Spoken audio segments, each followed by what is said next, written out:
신약성경 사도행전 16장 22절에서 26절 말씀입니다.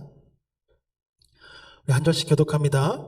무리가 일제히 일어나 고발하니 상관들이 옷을 찢어 벗기고 매로 치라 하여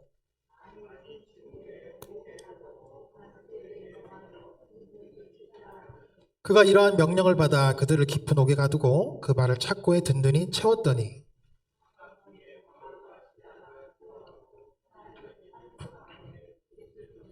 같이 읽겠습니다. 이에 갑자기 큰 지진이 나서 옥터가 움직이고 문이 곧다 열리며 모든 사람의 매인 것이 다 벗어진지라. 아멘. 할렐루야, 반갑습니다. 자, 오늘은 결핍 때문에 속상하십니까? 라는 제목으로 우리 함께 은혜 나누겠습니다. 자, 오늘 본문 말씀에서 바울과 실라가 등장합니다. 바울과 실라가 지금 분위기가 좋지가 않아요. 지금 어디에 있습니까? 감옥에 있습니다. 보통 감옥에 가게 되는 경우가 어떻습니까? 절도, 사기, 살인, 간음, 이런 중범죄를 지어야 감옥에 가는 거 아닙니까? 사연인즉슨 이렇습니다. 바울과 실라가 열심히 전도를 하고 있었어요. 열심히 전도를 하고 있었는데 한 귀신 들린 여종을 만납니다. 예수 이름의 권세로 귀신을 내쫓고 고쳐줍니다. 아니, 그러면 최소한의 상식이라는 게 있어야 되는 거 아닙니까? 적어도 고맙다는 인사라도 있어야 되는 거 아닙니까? 그런데 오히려 귀신 고침받은 사람의 주인에게 심한 모욕을 당합니다. 급기야 고발까지 당해요. 재판정까지 끌려갑니다. 그런데 선처는커녕 곤장형을 수없이 때려요. 이유 없이 맞고 있는데 얼마나 억울합니까? 그런데 그렇게 실컷 때렸으면 벌을 받았으니까 이제 그만 집에 보내줘야 되는 거 아닙니까? 벌 받았잖아요. 그런데 때린 것도 못 차라 발에 쇠고랑을 채우고 깊고 어두컴컴한 감옥에 투옥시킵니다. 오늘 보면 24절 말씀입니다. 그가 이러한 명령을 받아 그들을 깊은 옥에 가두고 그 발을 착고에 든든히 채웠더니. 아멘. 여러분, 살다가 무슨 잘못을 한다거나 내가 실수해서 당하는 일도 고통스럽고 억울한 일인데, 이건 선한 일을 했는데도 오히려 바울과 실라에게 최악의 상황이 되어버렸어요. 만약 저와 여러분에게도 이런 최악의 상황을 만난다면 우리는 어떻게 해야 합니까? 왜 바울이 처한 지금의 이 상황이 최악이라고 말할 수 있을까요? 오늘 본문 22절 23절 말씀입니다. 무리가 일제히 일어나 고발하니 상관들이 옷을 찢어 벗기고 매로 치라 하여 많이 친 후에 옥에 가두고. 아멘. 옷이 찢겨 홀딱 벗겨지고 개펴듯이 맞았어요. 유체적 고통뿐만 아니라 그날 당한 봉변 때문에 견딜 수 없는 수치심과 수모감을 느꼈을 겁니다. 그래도 육체의 아픔은 그나마 견딜만 해요. 왜냐하면 시간이 지나면 조금씩 아물기 때문에, 아물고 회복할 수 있기 때문에. 하지만 가장 고통스럽게 만드는 건 희망조차 품을 수 없는 상황이라는 겁니다. 희망을 전혀 품을 수 없게 된 거예요. 그게 바로 인생의 최악의 상황입니다. 왜 희망조차 품을 수 없는 상황일까요? 많은 것들이 결핍되어 있습니다. 결핍되어 있어요. 도대체 무엇이 결핍되어 있을까요? 여러분, 만약에 노래하는 가수에게 가장 치명적인 결핍은 무엇일까요? 좋은 성대를 잃는 것입니다. 가수한테 이 성대 결절은 치명적인 결핍이에요. 무대 위에 올라서 노래를 하지 못하게 된다면 가수에겐 가장 그게 최악의 상황입니다. 여러분, 손흥민 선수를 생각해 보시죠. 축구 선수한테 가장 치명적인 결핍은 무엇일까요? 다리를 다치는 겁니다. 다리를 다쳐서 경기장을 못 뛰게 된다면 그게 바로 축구 선수에게 최악의 상황이에요. 그렇다면 전도가 사명인 전도자에게 가장 치명적인 결점은 무엇일까요? 너무 어렵게 생각하지 마십시오. 전도를 못하게 하는 겁니다. 전도를 못하게 하는 게 가장 최악의 상황이에요. 그렇다면 바울과 실라에게 라면 끓이는 소리가 나는데? 아까도 그랬어요? 어떻게 라면 먹을까요? 어떻게 할까요? 먹고 시작할까요? 네. 자, 바울과 실라에게 여러분 어떤 결핍이 있었을까요? 자, 첫 번째로 전도자로 살아가기 위해서는 건강이 무엇보다 필요해요. 몸이 건강해야 돼요. 그런데 지금 하도 맞아서, 하도 의도 터져서 이 사지가 멀쩡한 데가 없어요. 건강을 뺏어갔어요. 건강이 결핍됐어요. 또 자유의 결핍입니다. 전도 다니려면 내 몸이 좀 자유로워야 되는 거 아닙니까? 그때는 뭐 지금처럼 핸드폰이 있어가지고 SNS로 뭐 유튜브로 뭐 전도하던 그런 시대가 아니에요. 다 몸빵이에요. 몸으로 직접 사람 만나가며 해야 됐어요. 그렇다면 일단 사람 만나려면 어떻게 해야 돼요? 팔다리가 자유로워야 돼요. 몸이 자유로워야 돼요. 아니 시간과 공간에 구애받지 않고 자유롭게 돌아다니면서 사람들 모아놓고 이 복음 전하고 막 그래야 되는 거잖아요. 그런데 꽁꽁 묶여 탈출도 할 수 없는 캄캄한 지하 감옥에 갇혀있는 이 꼴을 보니 자유가 없어요. 자유가 결핍됐습니다. 배는 고파도 그래요. 전도자에게 건강과 자유는 생명인데 세상은 그들을 가만히 두지 않습니다. 자유를 없앱니다. 자유를 결핍시켜요. 어디 그뿐입니까? 어떻게든 내가 이 감옥을 나가야지만 전도자의 삶을 온전하게 살 수 있는 거 아닙니까? 그런데 언제 풀려날지 지금 기약이 있어요? 없어요? 기약이 없어요. 그냥 이대로 여기서 죽어나가도 그냥 시체로 나가도 아무도 모를 일이에요. 이런 상황이라면 어떻게 해서라도 이 없는 인맥이라도 막 만들어서 인맥 동원해야 되는 거 아닙니까? 제가 겉으로 보기엔 이렇게 꾀죄죄하지만 그건 내가 아무개 누구랑 친분 있는 사람이야? 저기 서울지검 부장판사, 여기 로마지검 부장판사 출신 아무개 검사랑 내가 전화 한 통이면 당신네들 이거야 뭐가지야. 당장 나를 풀어줘! 라고 큰소리 치고 싶지만 그만한 인맥이 있다 없다? 한 명도 없다. 내가 이럴 줄 알았어. 왠지 내가 감옥 한번 갈 것 같더라. 언제 감옥에 들어갈지 몰라. 이런 일을 대비해서 빵빵한 재계 인맥이라도 연주를 맺어놨어야 되는데, 라이온스 클럽이라도 가입해놨었어야 되는데, 뭐 골프 좀 치러 다녔었어야 되는데 날 도와줄 사람이 하나도 없네. 인맥도 도움도 다 결핍됐어. 그러면 돈을 써서라도 보석으로 석방돼야 되는 거 아니겠습니까? 재판장에게 돈을 먹이든지 유능한 로펌 변호사를 비싼 돈 주고 쓰든지. 그런데 어머? 돈도 없네? 돈 어디 갔어? 재정도 결핍됐어요.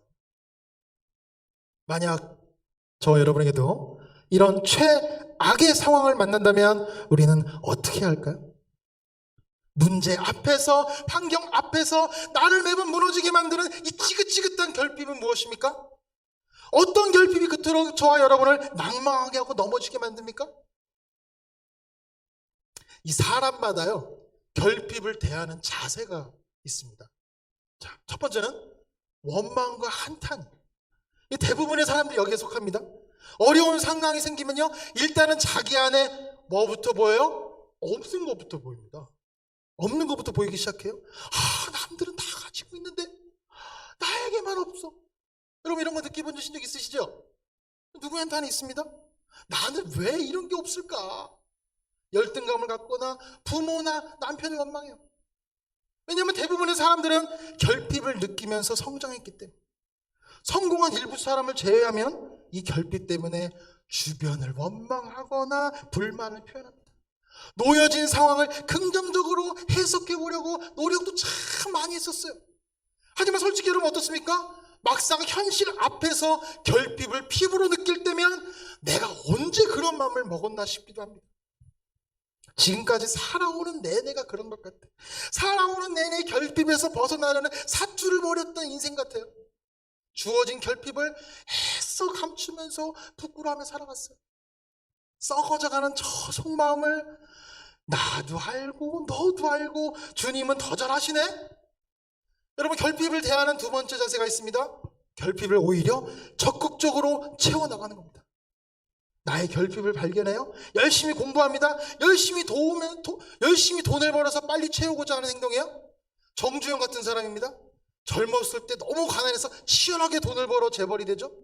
여러분 이런 류의 사람들은 일찌감치 기술을 이렇게 장인이 됩니다. 또 학교에서 축기살기로 공부해서 우수한 성적을 받아서 전문직으로 성장해요. 요즘엔 이 외모의 결핍도 적극적으로 이제 바꾸는 것 같습니다. 요즘 막 길거리 지나가 보면 안 이쁘게 생기신 분은 오히려 찾아보기가 힘들어요. 일단 눈은 이뻐요. 눈은 이 코로나 때니까 마스크 쓰니까 이 눈만 이렇게 하면 됐었는데 이제 마스크 벗으니까 이제 이런 데 이제 돈을 쓰는 거죠. 평상시 감추고 싶었던 부분에 과감한 투자를 하시는 것 같습니다. 왜 이렇게 좋아하세요? 하셨어요? 어쩌면 결핍에 대해서 그저 내가 원망만 하기보다는 적극적으로 메꾸려는 이 방법이 좀 더 낫다는 생각이 듭니다. 그런데 여러분, 하지만 제가 궁극적으로 말씀드리고픈 어려운 환경에서 결핍을 대하는 이 중요한 마지막 세 번째 자세는 결핍을 오히려 선물로 생각하는 사람입니다. 우리 양옆에 분과 오늘 많이 참석 비와서 못하신 것 같은데 우리 양옆에 분과 이렇게 인사했으면 좋겠습니다. 결핍은 선물입니다. 결핍은 선물입니다. 네. 결핍이 선물이라고요? 이게 지금 무슨 말장난이에요 지금? 결핍이 선물이라고요? 여러분 세옹지마라는 사자성 아십니까? 세옹지마? 자, 중국에서 한 아들이 따닥따닥 말을 타다가 다리가 탁 부러졌어요. 아유, 다리가 부러져서 어떡해? 아유, 모두가 안타깝게 여깁니다. 그런데 이 무렵 하필 전쟁이 터져요. 자, 전쟁이 터집니다. 전쟁이 터지면 남자들에게 제일 먼저 뭐가 날아올까요? 군대 징집 명령서가 날아옵니다. 그런데 이 아들에게는 징집장이 날아왔을까요? 안 날아왔을까요? 다리가 부러진 이 아들은 면제가 됩니다. 안 좋은 일이 결국은 선물로 작용한 거예요. 그래서 세옹지마요. 여러분 음악에서 가장 위대한 성인이 누군지 아십니까? 베토벤입니다. 음악의 신동이라고 불리는 사람이 있어요. 모차르트, 쇼팽, 바흐에게도 이 성인이라는 타이틀을 붙지 않습니다. 성인은 한 명밖에 없는 거예요. 그럼 베토벤이 왜 성인이 됐을까요? 네? 네, 그렇습니다. 음악하는 사람에게 가장 치명적인 결핍은 무엇입니까? 바로 청각입니다. 베토벤은 가장 치명적인 청각을 잃어버렸어요. 그럼에도 불구하고 위대한 곡을 만들었기 때문에 성인이 된 거예요. 대부분의 천재들은 재능을 잃고 난 후 술 먹고 폐인이 됩니다. 세상을 원망해요. 신이 왜 나를 싫어할까? 이런 생각을 합니다. 하지만 베토벤은 달랐어요. 청각을 잃었어도 한탄하지 않았습니다. 안 들리네? 그러면 이제부터 더 좋은 음악을 내가 작곡할 수 있어.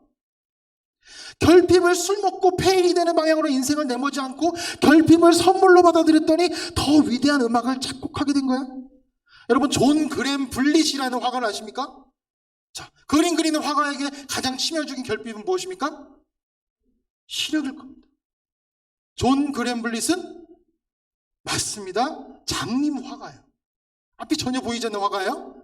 결핍을 선물로 받아들였더니 오히려 훌륭한 화가가 되더라. 더 많이, 더 그전보다 비싼 가격에 작품이 팔리더라. 사랑하는 여러분, 저와 여러분에게 있는 결핍은 무엇입니까? 가난입니까? 건강입니까? 우울증입니까? 소외감입니까?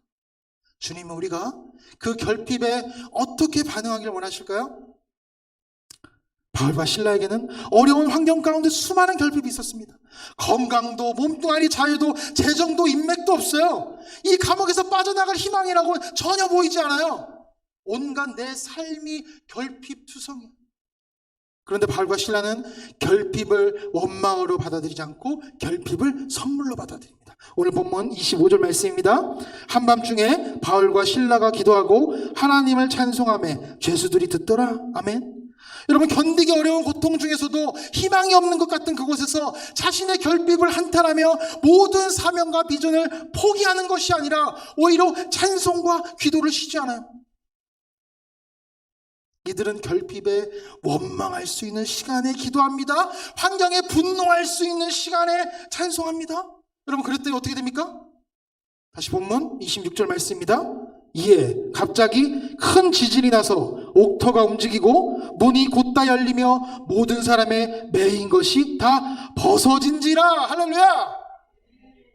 이 놀라운 기적이, 이 놀라운 은혜가 빠르게 소문이 퍼져나갑니다. 바울은 이 사건으로 인해 찬송과 기도를 들으시는 위대하신 하나님을 만나게 돼요.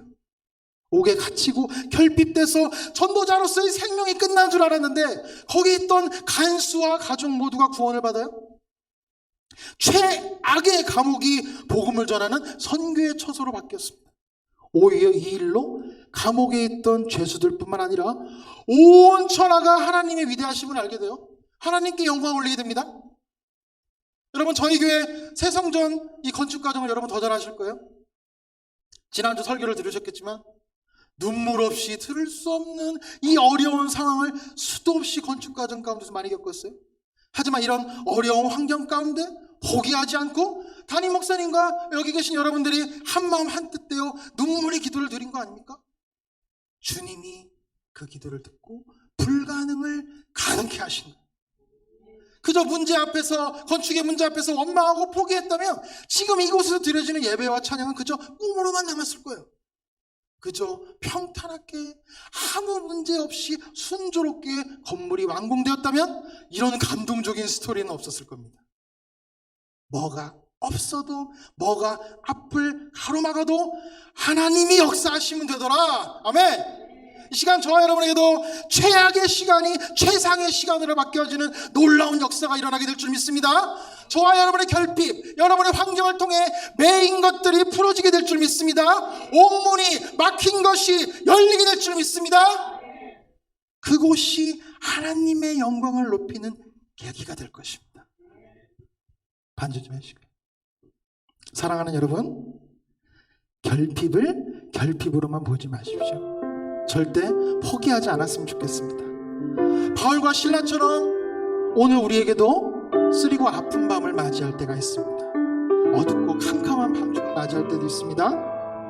앞이 보이지 않는 어두운 밤을 만났습니다. 그 최악의 시간을 우리는 어떻게 보내야 될까요? 우리는 아직 천국이 아닌 이 세상에 살고 있기 때문에 여전히 부족합니다. 결핍 때문에 항상 슬픔과 탄식과 고통의 밤이 닥쳐옵니다. 그런 최악의 시간을 우리는 어떻게 할까? 여전히 나의 결핍을 분노하고 원망하고 더 캄캄한 마음으로 깊게 빠지는 것이 주님의 뜻일까요? 아니면 최악의 시간을 최선의 시간으로 바꾸는 게 주님이 원하시는 계획이실까요? 바울은 훗날 이렇게 고백합니다. 빌립보서 4장 13절, 내게 능력 주시는 자 안에서 내가 모든 것을 할 수 있느니라. 아멘. 주님이 저와 여러분에게 능력이 주시면 결핍이 있어도 환경이 불가능해 보여도 모든 것을 할 수 있느니라. 그저 이런 것만 할 수 있고 저런 것만 할 수 있는 게 아니라 결핍된 것까지도 모든 것을 할 수 있느니라. 아멘.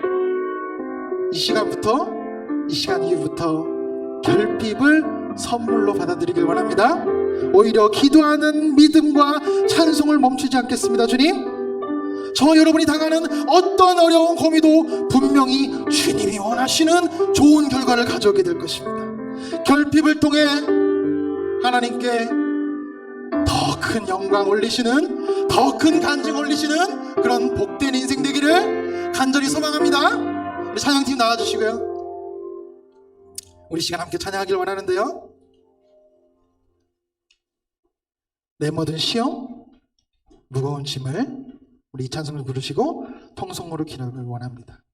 주님 아시잖아요. 나의 모든 형편과 사정을 아시는 주님 바라보며 내 안의 결핍을 선물로 받아드리겠습니다. 우리 결단하는 마음으로 함께 찬양하겠습니다. 내 모든 시험, 내 모든 시험, 무거운 짐을 주 예수 앞에 아뢰며 근심에 쌓인 날 돌아보사 내 근심 모두 내 모든 괴로움, 내 모든 괴로움 닥치는 나야 주 예수 앞에 아뢰며 주께서 친히 날 구해 주사 넓으신 사랑 베푸시니 무거운 짐을 나 홀로 지고 견디다 못해 쓰러질 때 불쌍히 여겨 구원해 주리 은혜의 주님. 오직 내 짐이 점점 무거워질 때 주 예수 앞에 아뢰며 주께서 친히 날 구해 주사 내 대신 짐을 져주신 마음의 시험 무서운 대로 앞에 아래 있죠. 예수는 나의 능력이 돼서 세상을 이길 힘주시네. 무거운 짐을 나 홀로 지고 견디다 못해 쓰러질 때 불쌍히 여겨 구원의 주님 은혜의 주님 오직 무거운 짐을 나 홀로 지고 견디다 못해 쓰러질 때 불쌍히 여겨 구원의 주님 은혜의 주님 오직. 우리 다같이 한번 부르고 통성으로 기도하길 원합니다. 쓰러질 것 같은 우리의 상황을 아시는 주님, 환경 앞에 사랑 앞에 비참한 나의 결핍 등한 무인의 상황 가운데 주님의 은혜를 구합니다. 우리 주여 한번 부르고